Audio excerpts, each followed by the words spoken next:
This is the worst weapon in Elden Ring. And how do I know this?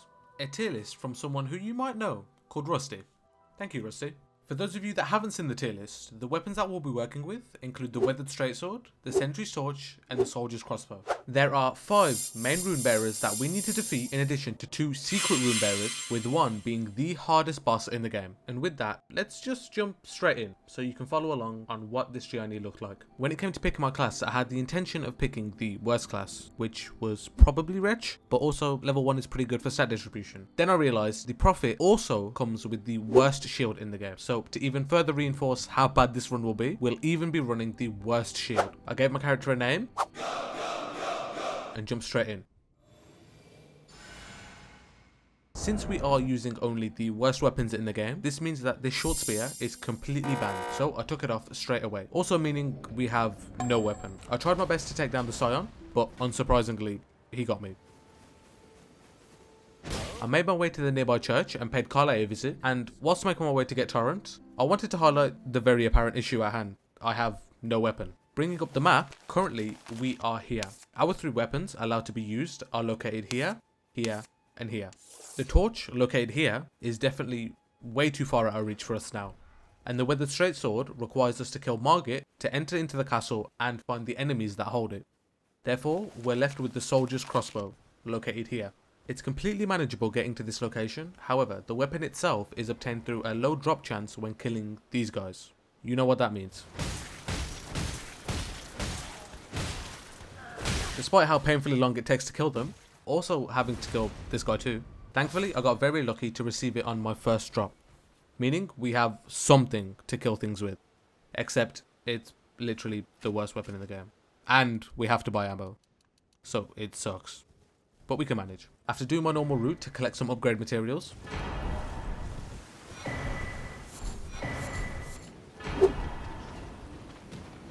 and getting our Dectus halves for later, Melina takes us to the Round Table Hold.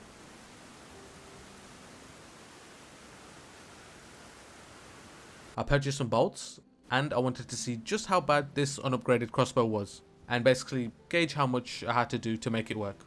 I made my way to Margit. He called me a... That's gotta be racist. And hit him for 41 damage. The Margit we're currently facing has 4,174 health. So even if we used all of the 99 bolts that we're able to currently hold and hit all of them, he still wouldn't die. So I definitely had to upgrade this thing. I made my way to a few caves and gathered the required smithing stones in order to be able to upgrade the crossbow to +5. I also thought it'd be worthwhile to make our way to Patches to get the shackle, but I forgot about Mr. Reduvia, and even Bro died to him too. I'll just get the shackle later. Therefore, making my way back to Margit, we were now doing 87 damage, which was much more manageable. I take down Margit, make my way through the castle, and get to the room in which our second weapon is located. The Weathered Straightsword. This isn't the only place you can get it, but it is definitely the best place to farm it, so I got to it. After what was a good while, I eventually obtained it. I never thought I'd be so excited for the worst melee weapon in the game, but immediately took a quick visit to the Morn Tunnel to get some more upgrade materials and upgraded this sword as much as currently possible. Straight afterwards, I took on Godric, our first rune bearer. But partway through fighting him, I realised that this sword comes with the Ash of War square off. It's special skill in some sense. Square off is, in my opinion, one of the better Ashes of War in the game. Therefore, straight away, I went to get another Ash of War to replace it, because square off would have made the run a little bit too easy. I tried a few different ones, but eventually settled on Golden Vow for the time being, for a nice little buff.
Godric goes down, as does Gostok, and we continue on to Liurnia of the Lakes.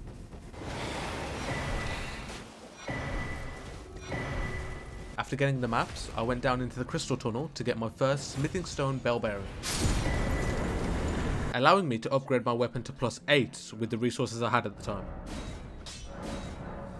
With that, I went to go get the Armorer's Cookbook 3 to be able to craft Exalted Flesh, an immensely helpful consumable for this run, in addition to getting the Axe Talisman, because I was utilising a lot of charge attacks. I went to get my Academy Key from Homeboy who borrowed it,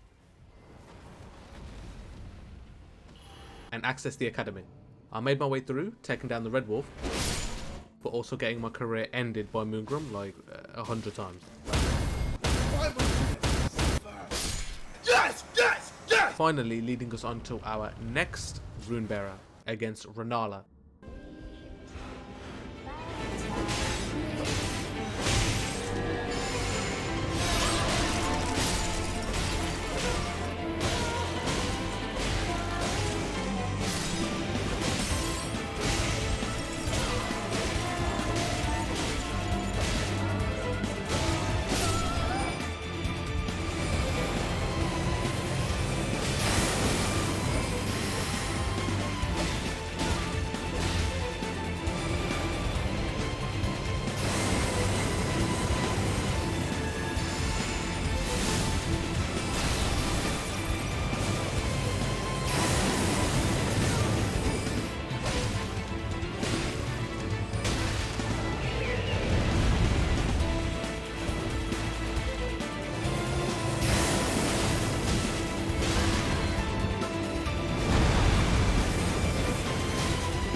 Both her first and second phase go down with very little trouble, giving us both the ability to respec if ever necessary, and more importantly, letting us finish up with Liurnia to continue on to the Altus Plateau.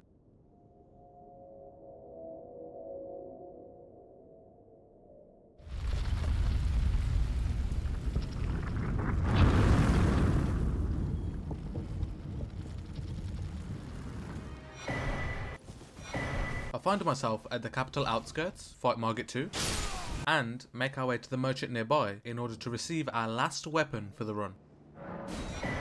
Now, you might think there's little point to using this torch, or maybe that I should only use the torch from now on. I want to raise why not use all three. For now, I decided to use the torch in conjunction with the sword to combine them for a little build we'll use to complete the game later on.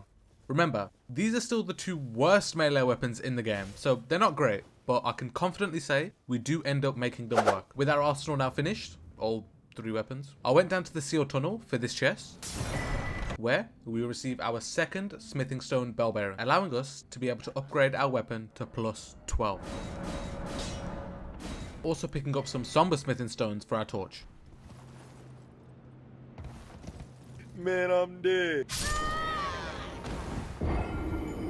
The next target was the Draconic Tree Sentinel, holding us off from being able to enter the capital.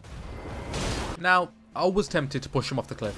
I was, but he didn't end up being too bad and allowed me the opportunity to learn the sword and torch combo. He goes down, paving the way for us to be able to get into the capital. I take down our Erdtree friend here to get his invaluable Lord's Rune and continue on. Departing from the main progression just for a minute, I also went back to the Lux Ruins to face off against Gillicar and get the Ritual Swords Talisman. All before manoeuvring through the capital and making my way back to Goldfree.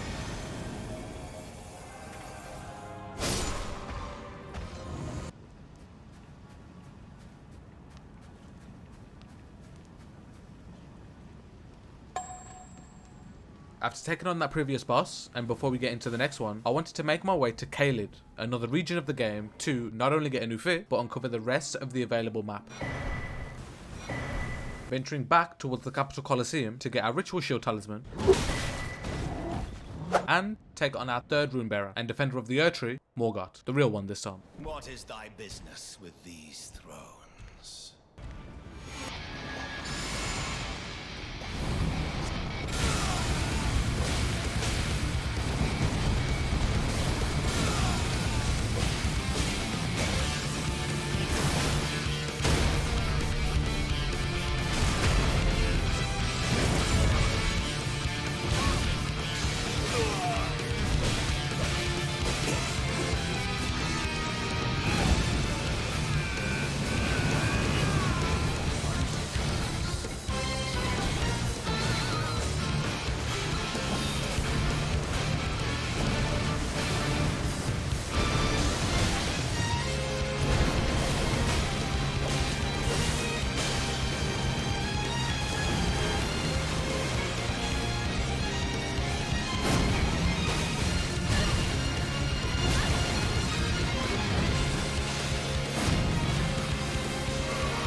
Unfortunately, despite Morgoth going down, the tree doesn't want to let us in just yet. So we speak to Melina, who gives us the rolled medallion, allowing us to be able to access the mountaintops.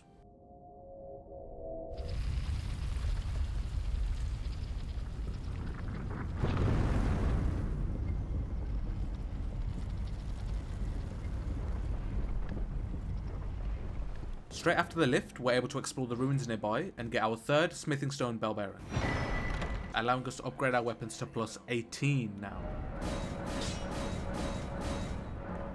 For a brief moment, I went back to Liurnia and went down to the village of the Albandorics to get the first half of the secret Haligtree medallion. This allows us to get to the hardest area in the game, containing the hardest boss. But of course, we have to get the second half of the medallion first, which we'll be getting later on. Returning to the mountaintops, I made my way through and approached the fire giant. But before we take him down, I wanted to partake in the Radahn festival. Champions! This is where we fight our fourth rune bearer.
Straight afterwards, I went back to the fire giant and took on the fire of the forge.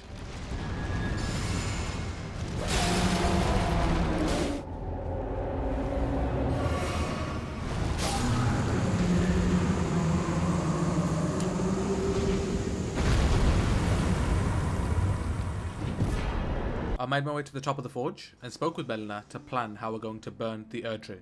But before we even started speaking, she just caught a flame. Because my Riz was just so fire. That one hurt. That one was bad. We woke up in Farum Azula and trekked on forwards.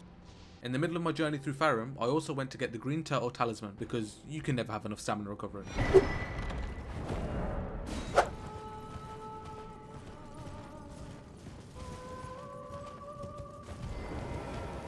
After spending some quality time exploring Noxtella, we took on the Regal Ancestor Spirit for another remembrance boss taken down.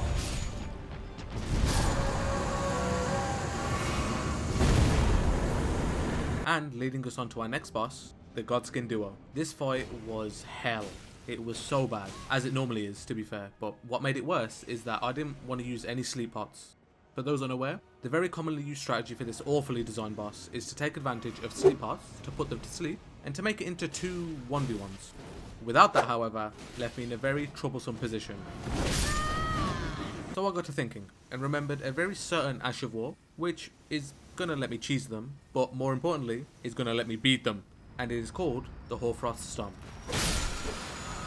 I applied it to my weapon and respect to accommodate the distribution change. I returned to the Godskin Duo and was not leaving until I was the only one who remained standing.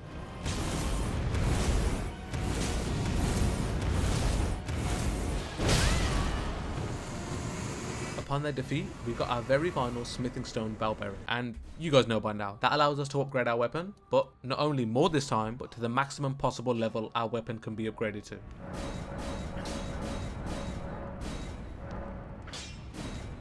Officially giving us the best, worst weapon in the game. After making my way up the lift, we approach the bridge at the center of Farum Azula, which leads to both another Draconic Tree Sentinel. But, more importantly, the Defender of Death himself, Malekith. Thou who approacheth destined death, will astonished. I have destined death.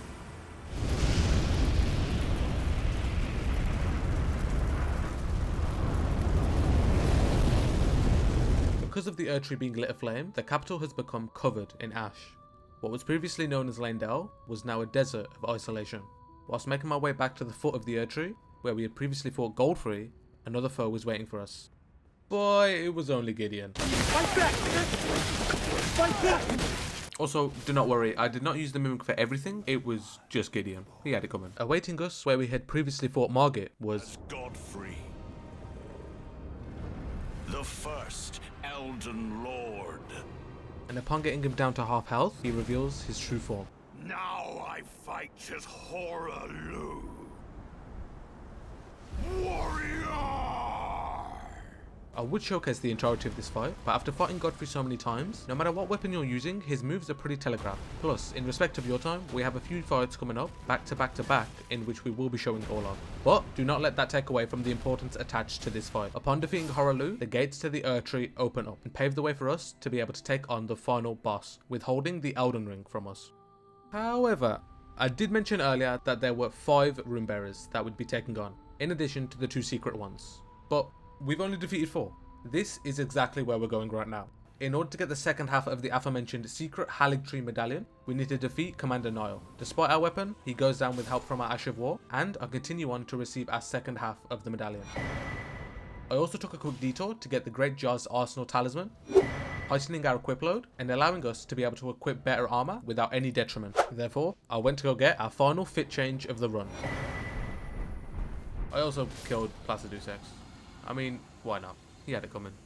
But now, I made my way to our 5th rune bearer, located in the Volcano Manor. He had a defender in the form of this Godskin Noble, but after taking on the duo earlier, there was nothing this guy could do to surprise me. The 5th rune bearer, however, is luckily quite trivial due to the fact that the game gives you this wonderful thing, which I upgraded to plus 10, and made right card go by pretty fast.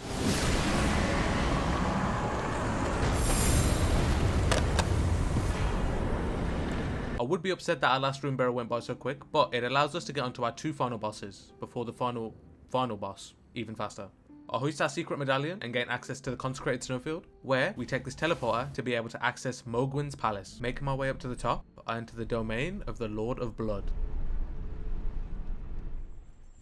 Welcome, honored guest, to the birthplace of our dynasty.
This meant we had one more boss and then one more boss. But here I had the intention of showing you Melania.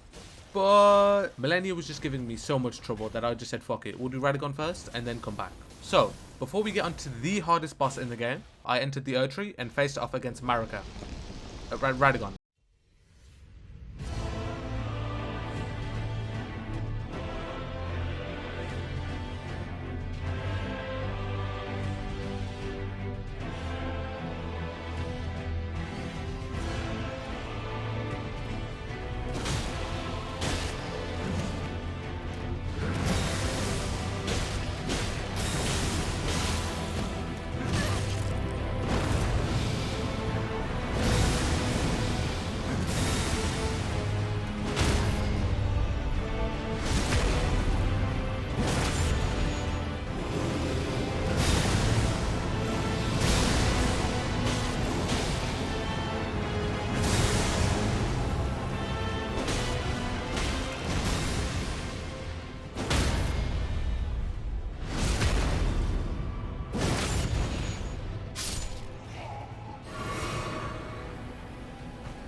And with that beautiful fight out of the way, this meant we had only one boss remaining.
The mark of a true